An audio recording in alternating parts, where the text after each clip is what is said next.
বণিক বার্তার নিয়মিত পডকাস্ট আয়োজনে আপনাদের স্বাগত জানাচ্ছি। আমি মোহাম্মদ সাইফুল ইসলাম। আজ আমরা কথা বলবো বণিক বার্তায় ২৬ ফেব্রুয়ারি প্রকাশিত একটি প্রতিবেদন নিয়ে। প্রতিবেদনের শিরোনাম ৫,৭৭৫ গ্রাহকের কাছে ৩ লাখ কোটি টাকার খেলাপি ঋণ। আমাদের সঙ্গে আছেন বণিক বার্তার জ্যেষ্ঠ প্রতিবেদক মেহেদী হাসান রাহাত। মেহেদী হাসান রাহাত, আপনাকে বণিক বার্তা স্টুডিওতে স্বাগতম। আপনাকে ধন্যবাদ।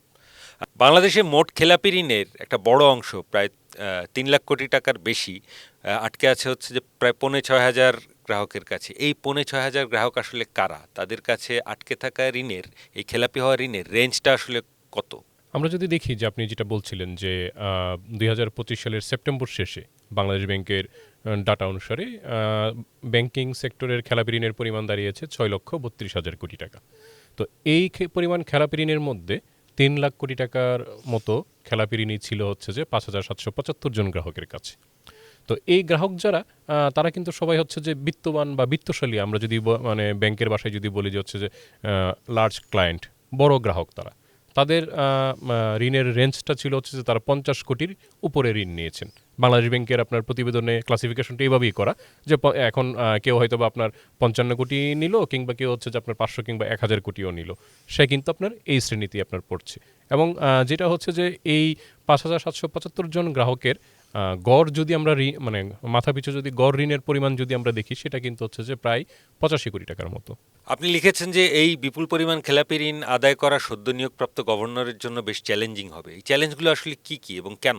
এই যে আমরা যাদেরকে বলছি যে এরকম ব্যাংকের বড় এবং বিত্তশালী গ্রাহক, তারা কিন্তু হচ্ছে যে আপনার সবাই আমাদের দেশের প্রেক্ষাপটে যেটা দেখা যায়, আপনার এরকম বড় বড় গ্রাহক, তাদের এগেনস্টে কিন্তু আপনার অনেক ব্যাংক কিন্তু আপনার এই খেলাপি ঋণ খেলাপি হওয়ার কারণে মামলা কিন্তু করেছে। সেসব মামলা কিন্তু আমরা দেখেছি কিন্তু বছরের পর বছর ধরে কিন্তু আপনার আদালতে সেসব মামলা ঝুলে আছে।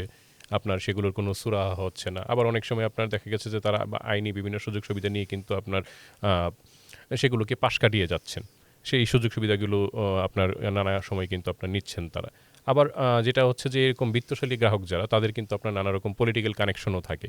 তো সেগুলোকে ওনারা ইউজ করে হচ্ছে যে আপনার নানা সময় হচ্ছে যে আপনার রেগুলেটর কিংবা আইন এর যেই সব ফাঁকফোকর আছে, সেগুলোকে অ্যাভয়েড করার একটা হচ্ছে যে রাস্তা ওনারা কিন্তু ঠিকই খুঁজে নেন।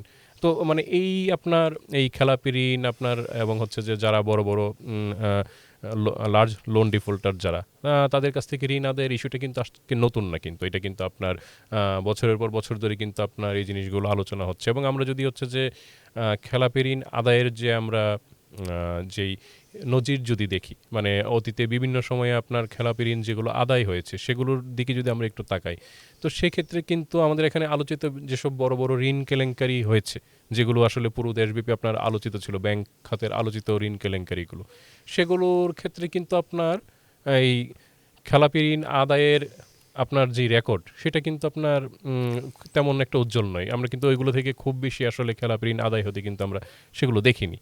তো ওই প্রেক্ষাপটে আসলে আপনার ধরেন হচ্ছে যে খেলাপি ঋণ কালচার এবং খেলাপি ঋণের অবস্থা এখন না ব্যাংক খাতে এমন অবস্থায় দাঁড়িয়েছে যে আসলে এটা পুরোপুরি ব্যাংক খাতের স্থিতিশীলতা এবং অর্থনীতির স্থিতিশীলতার জন্য হচ্ছে যে গুরুতর একটা হুমকি তৈরি করেছে।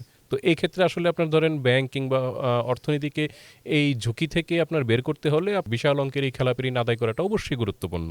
আমরা যেটা জানি যে আসলে এই খেলাপি ঋণের চাপে কিন্তু আপনার দেশের প্রায় ১০ থেকে ১২টির মতো ব্যাংক কিন্তু আপনার একেবারে খাদের কিনারে গিয়ে দাঁড়িয়েছে। বাংলাদেশ ব্যাংকের পক্ষ থেকে কিন্তু ৫টি ব্যাংকে আপনার ব্যাংক করার উদ্যোগ নেওয়া হয়েছে।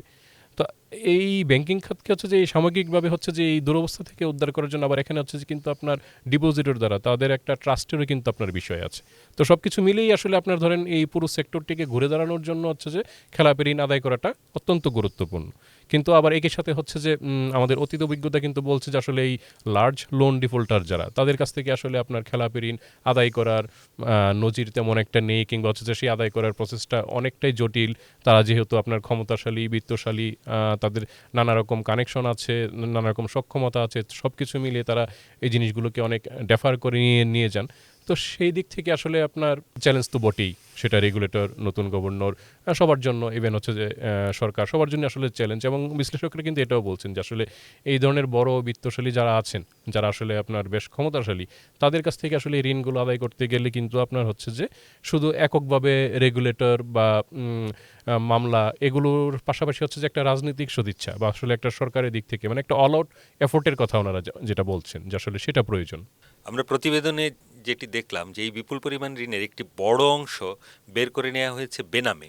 এই বেনামি ঋণগুলো আদায় করা কি সম্ভব এবং সেটা কিভাবে? বেশ কিছু ঘটনাও কিন্তু আমরা দেখেছি, এরকমও কিন্তু আপনার নজির আছে যে আপনার কেউ কারোর অফিসের কর্মচারী, ড্রাইভার, স্টাফ, পিয়ন, এদের নামে আসলে আপনার ধরেন হচ্ছে যে নাম সর্বস্ব একটা কোম্পানি খুলে আপনার হচ্ছে যে ব্যাংকে আপনার সেই কোম্পানিকে দেখিয়ে ব্যাংক থেকে কিন্তু বড় অঙ্কের ঋণ নিয়ে চলে গেছে।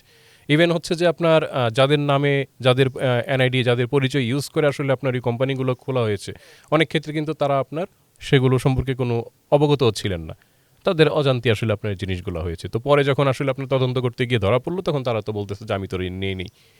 তো এই ধরনের কিন্তু মানে এটা একটা ঘটনা বা একটা সাইড। এর বাইরেও আপনার হচ্ছে যেরকম নাম সর্বস্ব অনেক শেল কোম্পানির মাধ্যমে তো আসলে আপনার এই ধরনের ঘটনাগুলো, ঋণ জালিয়াতি ঘটনাগুলো কিন্তু আপনার ঘটেছে।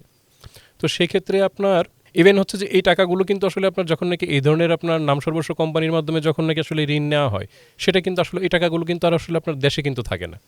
তো দেখা গেছে যে আপনার ওই শেল কোম্পানি বিভিন্ন হাত ঘুরে হয়তো বা মানে দেশের বাইরেও আপনার অন্য আরেকটা শেল কোম্পানির নামে, এগুলো আবার অনেক ক্ষেত্রে আপনার যেটা হয় যে অনেক ইনভেস্টিগেশনে আপনার ধরাও পড়েছে যে লেয়ারিং, মাল্টি লেয়ারে আপনার হচ্ছে যে এই ট্রানজ্যাকশনগুলো আপনার পাস করে আপনার দেশের বাইরেও কিন্তু আপনার সেই টাকাগুলো আপনার চলে গেছে। দেশের বাইরে যে অর্থটা চলে গিয়েছে সেটা কি ফিরিয়ে আনা সম্ভব? এটা আসলে একটা বেশ টাফ জব।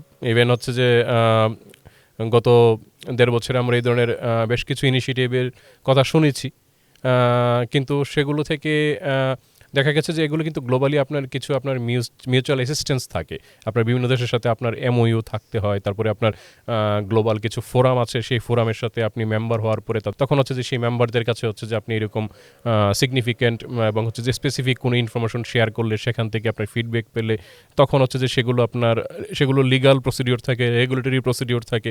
আবার অনেক ক্ষেত্রে আপনার হয় কি যে আসলে আপনার এগুলো মানে আইনগত দিক আছে, আপনার মামলা করতে হয়, সেই মামলার রায় আবার সেগুলো হচ্ছে যে দেশে আপনার পাচার করেছে সেই দেশের আপনার কোর্টের সাহায্য নিতে হয়। থিওরিটিক্যালি আসলে সম্ভব, এবং হচ্ছে যে গ্লোবালিও যদি আমরা বিভিন্ন উদাহরণ দেখি, অনেক ক্ষেত্রে আপনার এই ধরনের আপনার টাকা ফেরত আনার আপনার নজির আছে, কিন্তু একই সাথে হচ্ছে যে সেটা বেশ কষ্টসাধ্য এবং হচ্ছে যে সময় সাপেক্ষ একটা বিষয়। এটা আসলে এমন না যে আসলে আপনি আজকে আসলে ইনিশিয়েটিভ নিলেন ১ মাস বা ৬ মাসের মধ্যে চলে আসবে, বিষয়টা এত সহজ না। এই যে আমাদের এসএমই খাতের উদ্যোক্তারা এই যে অর্থায়নে, ঋণ অর্থায়নে যে বৈষম্যের অভিযোগ তুলছেন, সেটি কেন এবং হচ্ছে সেটি কি আমাদের দেশের অর্থনীতিতে কোনো ধরনের প্রতিবন্ধকতা তৈরি করছে কিনা? আমাদের প্রতিবেদনেই কিন্তু আপনার বিষয়টা উল্লেখ আছে যে আসলে আমরা যদি খেলাপির নাম্বার যদি দেখি, যে আসলে নাম্বার অফ ক্লায়েন্ট কতজন আপনার খেলাপি, সেক্ষেত্রে আসলে আপনার যেহেতু হচ্ছে যে আপনার ছোট কিংবা এসএমই গ্রাহক যারা, তাদের সংখ্যা অনেক বেশি। সো দেখা গেছে যে খেলাপির নাম্বারটা আসলে তাদের ক্ষেত্রে বেশি, আপনার ৪০ লাখের মতো হচ্ছে যে খেলাপি আছে, কিন্তু তাদের ঋণের রেঞ্জটা কি? তারা ১ কোটির নিচে আপনার ঋণ নিয়েছেন। কিন্তু আবার হচ্ছে যে সামগ্রিকভাবে যদি আমরা দেখি যে আসলে তাদের মানে খেলাপি ঋণের পরিমাণ কতটুকু, সেটা কিন্তু অনেক কম, আপনার ৬১,০০০ কোটি টাকার মতো।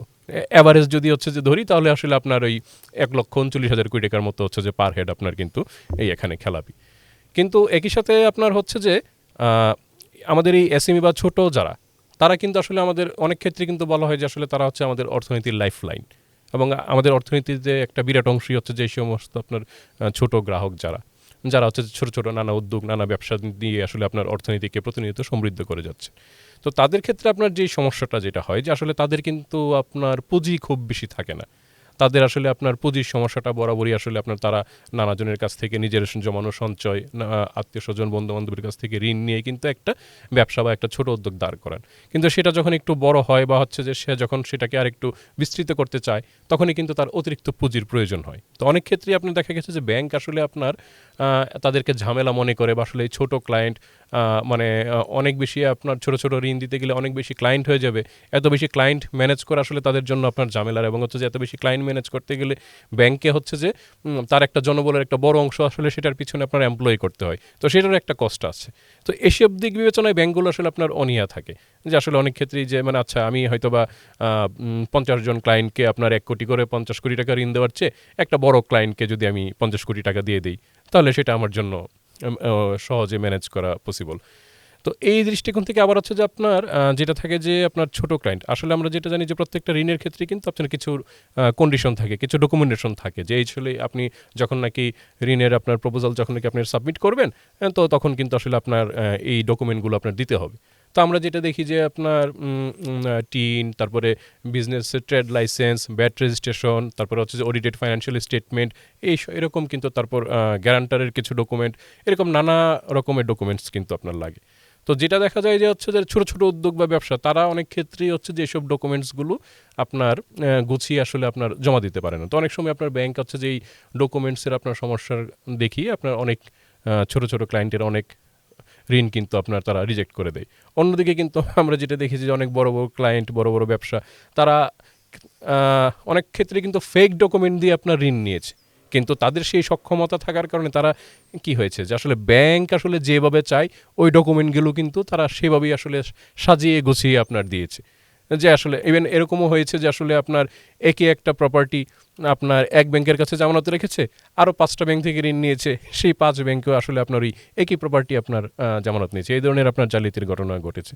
তো আসলে মানে এটা থেকে এটা দেখা যায় যে আসলে যেই বড় গ্রাহক বা যারা আসলে আপনার ঋণ নিয়ে আপনার আসলে খেলাপি হয়েছে, তাদের ক্ষেত্রে এইসব ডকুমেন্টগুলো যতটা যাচাই বাছাই করার দরকার ছিল, বড় ক্লায়েন্ট বলে হয়তো বা ব্যাংকের দিক থেকে সেই যাচাই বাছাইয়ের প্রক্রিয়াতে হয়তো বা ঘাটতি ছিল, সেই কারণে কিন্তু আসলে এই অবস্থা। অন্যদিকে হচ্ছে যে ছোট ক্লায়েন্ট যারা আসলে ওইভাবে খেলাপি হয় না, কিন্তু দেখা গেছে যে আসলে যাচাই বাছাইটা হচ্ছে তাদের ক্ষেত্রেই কিন্তু আপনার বেশি হচ্ছে।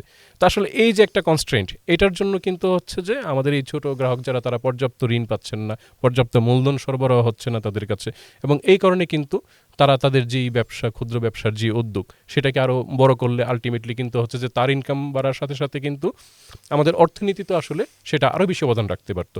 তো সেটা থেকে আসলে আমাদের অর্থনীতি বঞ্চিত হচ্ছে। তার মানে কি যে ব্যাংকগুলো হচ্ছে যে সহজ ব্যবসা করতে গিয়ে নিজেরাই খেলাপি ঋণের ফাঁদে পড়ে গিয়েছে, অনেকটা কি এরকম? সেটা বলা যায় আসলে আপনার তারা যেটা মনে করে যে আসলে বড়, মানে এটা আসলে আমাদের অনেকটা বিজনেসের দিক থেকে যদি যতটা না বলি, এটা হয়তো একটা সাইকোলজিক্যাল বিষয়ও হইতে পারে, যে আসলে মানে সবসময় হচ্ছে যে বড় এবং বিত্তবান ক্লায়েন্টের পিছনেই কি আসলে আপনার ব্যাংক কিন্তু আপনার ঘুরে। সেটা হচ্ছে যে একটা বড় বিজনেস কনগ্লোমারেট বা একটা বিজনেস গ্রুপের কাছ থেকে ডিপোজিট আনার ক্ষেত্রেও যেরকম আসলে ব্যাংক আপনার সবসময় ব্যস্ত থাকে, তো একইভাবে কিন্তু আসলে আপনার ঋণ দেওয়ার ক্ষেত্রেও কিন্তু আমরা সেটাই দেখি যে আচ্ছা, এই মানে বড় ঋণ দিতে পারলে হয়তো বা তাদের তো একটা টার্গেট থাকে যে আসলে আমার পোর্টফোলিওর আসলে এত হাজার কোটি টাকা আমার আসলে ইনভেস্ট করতে হবে। তো সেটা যদি হচ্ছে যে ধরেন তারা সেটা মনে করে হয়তো বা যে আচ্ছা, আমার পোর্টফোলিওতে 1,000 কোটি টাকা আছে, সেটা আমি 1,000 জনকে না দিয়ে সেটা যদি আমি হচ্ছে যে 5 জনকে বা 10 জনকে দিলে তারা বড় ক্লায়েন্ট, তাদেরকে ম্যানেজ করা সহজ। এই আসলে ওই ঐতিহ্যগতভাবে বড়দের পিছনে ছোটা, বিত্তশালীদের পিছনে ছোটা, ওই মানসিকতাই আসলে মনে হয় হচ্ছে যে এই অবস্থানে আসলে দাঁড় করিয়েছে। কারণ হিস্ট্রিক্যালি বিভিন্ন আমাদের গবেষণায় কিন্তু আসলে দেখা গেছে ছোট ক্লায়েন্ট যারা, অল্প টাকার ঋণ নেন যারা, তারা আসলে আপনার নিজেদের ব্যবসা নিয়ে যতটা চিন্তিত থাকেন, তার চেয়ে বড় কিন্তু তাদের দুশ্চিন্তা থাকে যে আসলে যে ঋণটা নিয়েছেন সেই ঋণটা কীভাবে শোধ করবেন। তো মূলত হচ্ছে যে তাদের মধ্যে যে এই তাগিদের কারণে কিন্তু আসলে আপনার ছোট ক্লায়েন্টের ক্ষেত্রে একেবারে হচ্ছে যে নিরুপায় না হলে বা পরিস্থিতির শিকার না হলে, কোনো দুর্ঘটনা বা এই ধরনের যদি কোনো দৈব কোনো ঘটনার মধ্যে যদি না পড়েন তারা, সাধারণত তারা কিন্তু হচ্ছে ঋণ খেলাপি হন না। কারণ সবার আগে তারা ব্যবসার ইনকাম পাওয়ার পরে সবার আগে তারা যে চিন্তাটা করেন যে ঋণের টাকাটা আমি আগে কীভাবে শোধ করব, সেটা শোধ করার পরে তখন হচ্ছে যে অন্য আমার বিজনেসের লাভ বা অন্য কিছু। অন্যদিকে বড় ক্লায়েন্টরা আপনার তারা মুনাফা বা এগুলো পাওয়ার পরে, বিজনেস করার পরে তাদের একেবারে হয়তো বা লেস প্রায়োরিটি থাকে অনেক ক্ষেত্রেই, যে আসলে ব্যাংকের টাকাটা ঠিক আছে সবার পরে দিব, আমি অন্য খরচগুলো বা অন্যগুলো দেখি আর কি। তো এটাই আসলে বাস্তবতা, অনেক ক্ষেত্রে আমরা সেটাই দেখেছি। মেহেদী হাসান রাহাত, আপনাকে অনেক ধন্যবাদ। পাঠক, আমরা নিয়মিতই আপনাদের সামনে হাজির হব এমন নানা বিষয় নিয়ে। আমাদের সঙ্গে থাকুন, চোখ রাখুন বণিক বার্তার ইউটিউব চ্যানেল ও ফেসবুক পেজে। ধন্যবাদ।